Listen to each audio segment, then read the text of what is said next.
Good evening. Spencer Davidson and Thomas Tallarino here on the grounds of the Clark Sports Center in Cooperstown.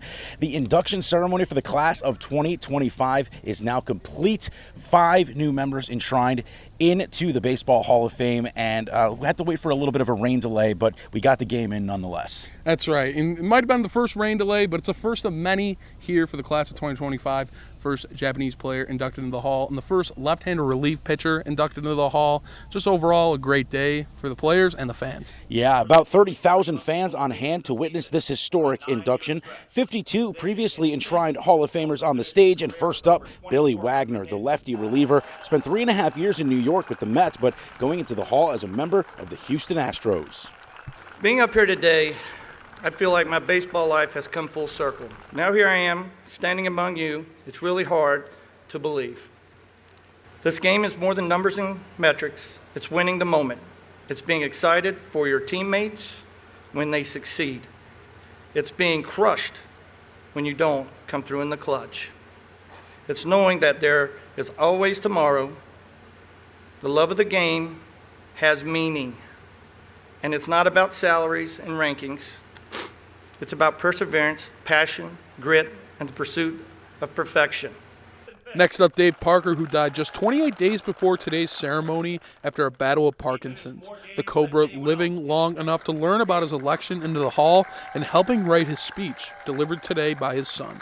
My father, Dave Parker, passed away last month at the age of 74, working on this speech during his final weeks. Pops wanted me to leave everyone with this poem that he wrote. Here I am, 39, about damn time. I know I had to wait a little, but that's what you do with fine age wine. I'm in the Hall now. You can't take that away. That statue better look good. You know I got a pretty face. Top tier athlete, fashion icon, sex symbol. No reason to list the rest of my credentials. I'm him, period, the Cobra. To my friends, families, I love y'all. Thanks for staying by my side. I told y'all Cooperstown would be my last ride. So the Star of Day will be in the sky tonight. Watch it glow. But I didn't lie. On my documentary, I told y'all I wouldn't show. After that was Dick Allen, another posthumous honoree, died in 2020 at the age of 78. The Phillies legend represented on stage today by his widow, Willa. To many of us, Dick was already a Hall of Famer, not just for how he played, but for who he was. His statistics, impressive as they are, tell only part of the story. He came out of Wampum, Pennsylvania. It's a town with no more than 1,200 people, and yet Major League Baseball found him. When he was just a child, his teacher asked the class what they wanted to be when they grew up. Dick stood up and said, "I'm going to be a Major League Baseball player." The other kids laughed because at that time, there weren't any black players in the Major League. But he didn't laugh. He believed it. And now, look at him. And then it was time for the headliners for this year's class, Sabathia and Ichiro Suzuki, both former Yankees. Of course, Ichiro known more for his time with the Seattle Mariners. Sabathia, a workhorse in the Bronx for 10 years. But as we learned today, it almost didn't happen that way. I loved playing in Cleveland and Milwaukee. But when it was time to go somewhere new, I thought I wanted to go to L.A. and play for the Dodgers close to home.